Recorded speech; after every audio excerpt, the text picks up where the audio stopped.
G'day, it's Phil here, and welcome back to my channel. Today we're going to be looking through $1 coins again, looking for commemorative coins, rare coins, and coins worth more than the face value. Again, we've got my $1 collection books here, already partly filled with the commemorative coins that we've found so far. We've got the commemorative coin collection book, which we need only 2 coins to complete, the 2016 changeover coin, and 2017's 100 Years of Anzac, The Spirit Lives. We have all the other coins up until the Qantas Centenary.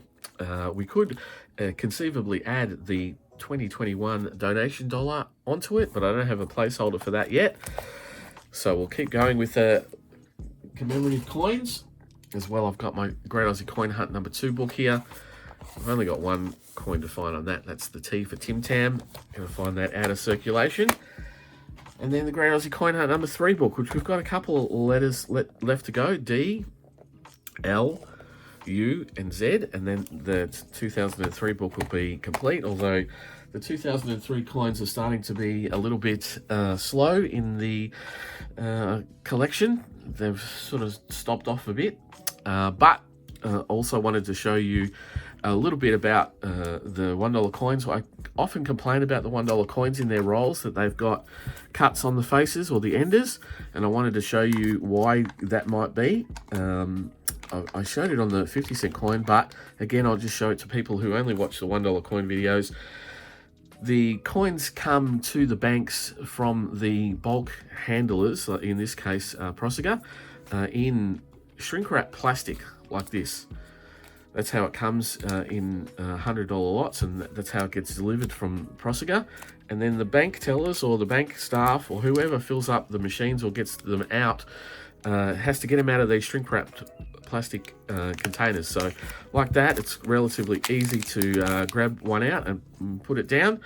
But where I am, one of the tellers or one of the staff uses what's probably a Stanley knife like this, or some sort of box cutter, and then goes and cuts the plastic just straight across the top.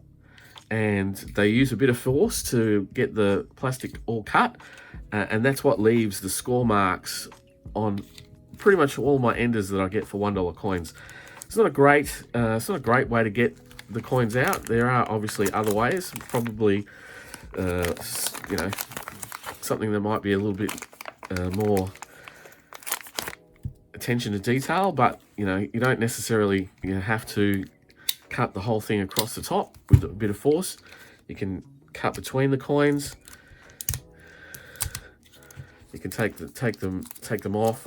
I just think that obviously it could take a little bit of extra care, but at the end of the day, that's the job that the tellers have to do, and sometimes they just need to be a bit quicker, bit more rough. But yeah, that's the reason that I get a lot of enders that have big scores, big cut marks on it. It's purely because of that. So there we've got our $1 coins ready to go. So let's get into it. We're going to be looking through the $1 coins mostly at the reverses, just looking for the commemorative coins. I'll go through all of the $1 coins at the end to look for the mob of roos and for errors and for years of low mintage, as well as maybe for the changeover, because I'm not looking on both sides at this point.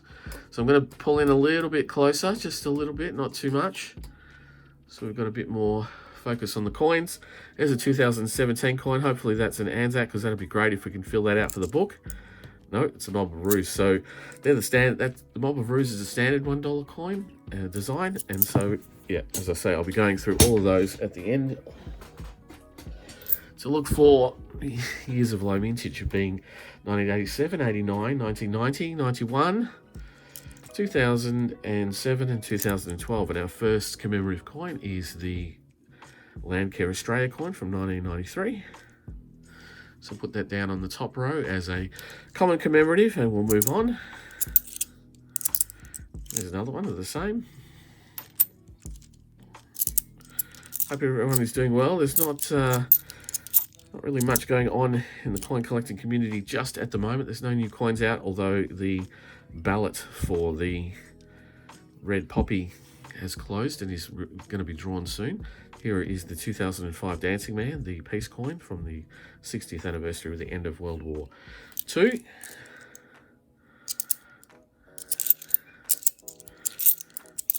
And the very first commemorative $1 coin, the International Year of Peace from 1986. Another land care.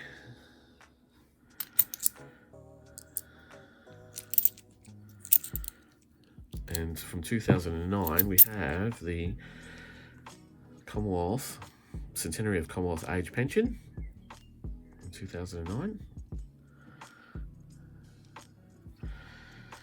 And so that's our first roll. We're going to put the coins to the side so we can have a look at them later. I'll put my knife away.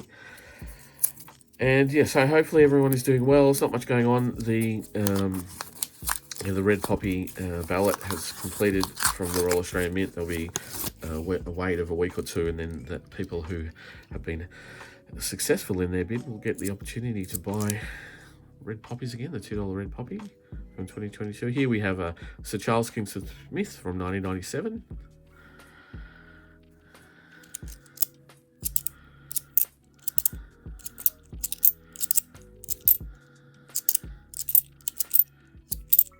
And for the first time, we have the Centenary of Federation, which we have an opportunity to check for a rotation error.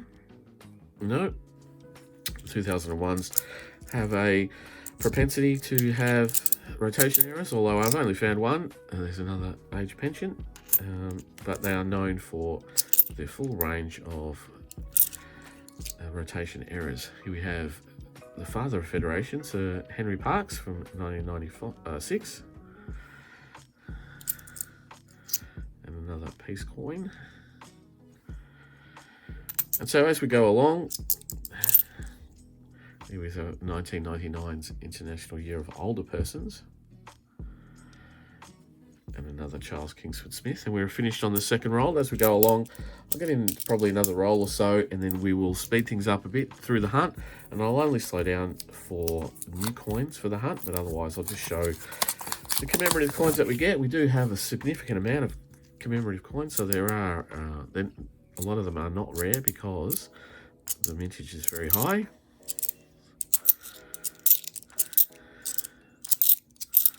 And then we have the Scouts Centenary of Scouting from 2008.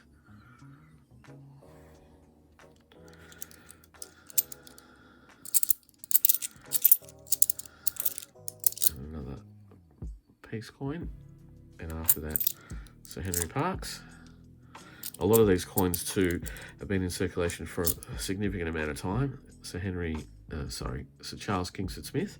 And so a lot of them are fairly worn, and so as I come across higher grade varieties of those coins, I will pull them out of circulation and add them to my collection, or upgrade the ones in the book so that we have the best possible example of each commemorative coin for the collection and the collection book. But generally, the common commemoratives go back to the bank to be recycled and get new coins for my hunting.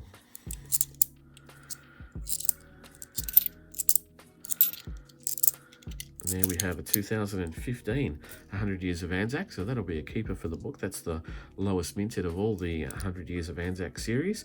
The Spirit Lives, it was issued from 2014 to 2018 inclusively, matching 100 years of the First World War, and that is the lowest minted of those, and that'll go into my collection. And there for the first time we have the 2002 Year of the Outback, and that will cap off the first row of those common commemoratives. Another Dancing Man.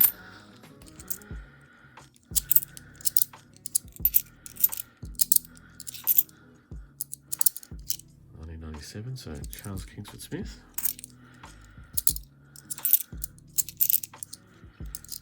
And another older persons.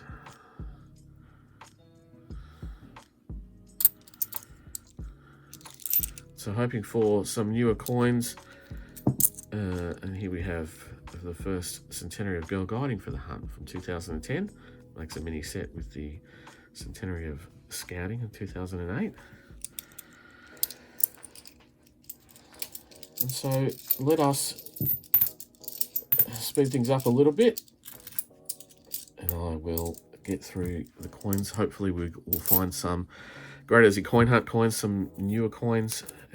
Definitely the changeover will be nice to get, but we might not see that during the hunt because we're only going through the reverses, and it's the commemorative side is on the obverse, so we don't always see that straight up.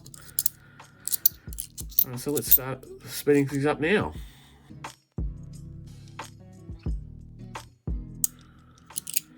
And there for the first time today we have the 100 Years of Anzac from 2014. That is the highest minted of that series, and that will go with the common commemoratives. Although when we find a really good example of that, we keep that, because you can't make a set of all 5 without a really good example of the 2014.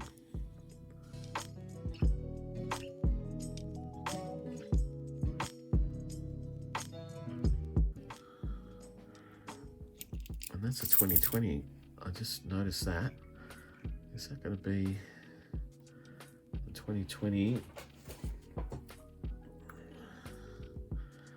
No, that's right. The standard has now been amended to 6 million of these 2020 coins. So it's not last year when we didn't know the mintage. We were keeping all of them because they were considered to be low mintage. But now the mintage is sitting at 6 million or so. So they're not considered, in my opinion, to be a low mintage coin.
And there, for the first time today, we have the APAC Australia 2007 coin.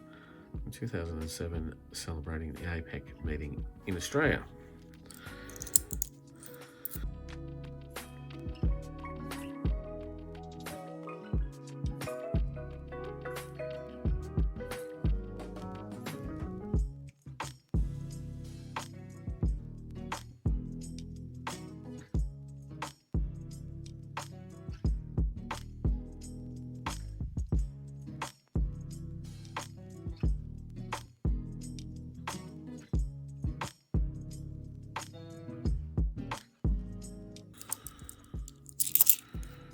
And for the first time today, we have the Australia's bicentennial celebration from 1988, celebrating Australia's bicentennial.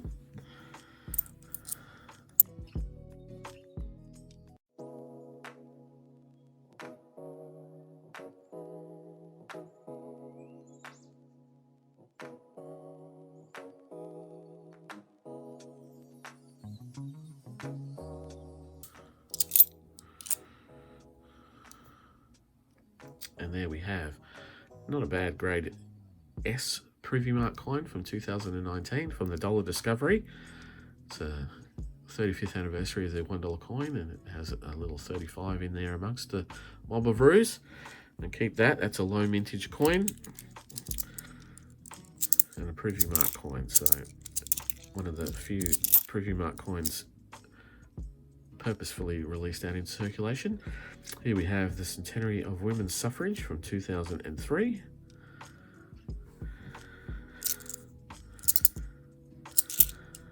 And we have another Privy Mark coin, that's an S. Same as the other one, but not as good grade, but it'll still go into the collection for me.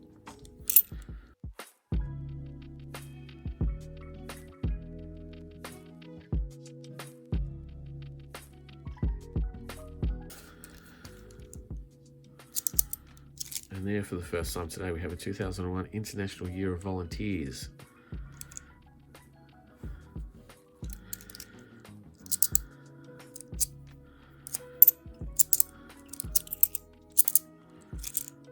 Another land care, and that actually leads us on to the last roll.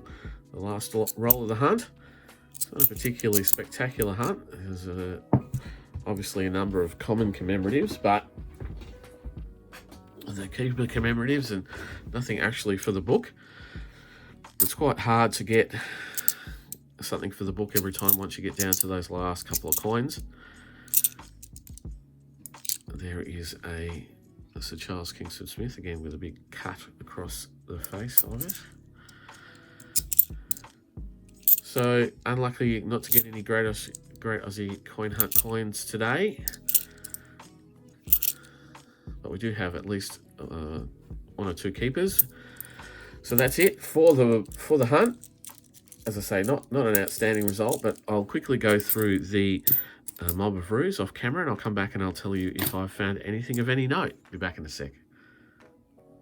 Well, I'm back again, and we have one coin of note from the mob of roos. So we have a 1998 mob of roos with the rabbit ears. So up there amongst the rabbit there, or amongst the kangaroos, there on the back of the top kangaroo's head is a bit of metal, and that's called a cud, coin underdeveloped, where the die has started to degrade and chip away, and so extra metal has been allowed to be pressed into that. So that's a cud. It's called a rabbit ears cud. So from 1998, I have one of those. It's not a bad little find, adding to my collection of multiple years of rabbit ears. So nice. But for the hunt, we did only pick up two Privy Mark coins, Privy Marked S Dollar Discovery coins from 2019. One in very high grade and the other not so high. And then the other was that we picked up was the 2015 100 Years of Anzac, The Spirit Lives, which is the 2015 is the lowest minted of that series. So that's a good pickup, and that'll go into the collection. But otherwise, a little bit skinny, but we continue on looking for those coins for the collection, both additionally for the collection book and the Great Aussie Coin Hunt 2 and 3 books. But thank you again for watching. If you like what I do and you feel like I've earned it, please subscribe, press the thumbs up button, and leave me a comment. Let me know what you're finding in your area if you are indeed noodling. But I'll be back for more coins in a couple of days, so I'll see you then. Bye.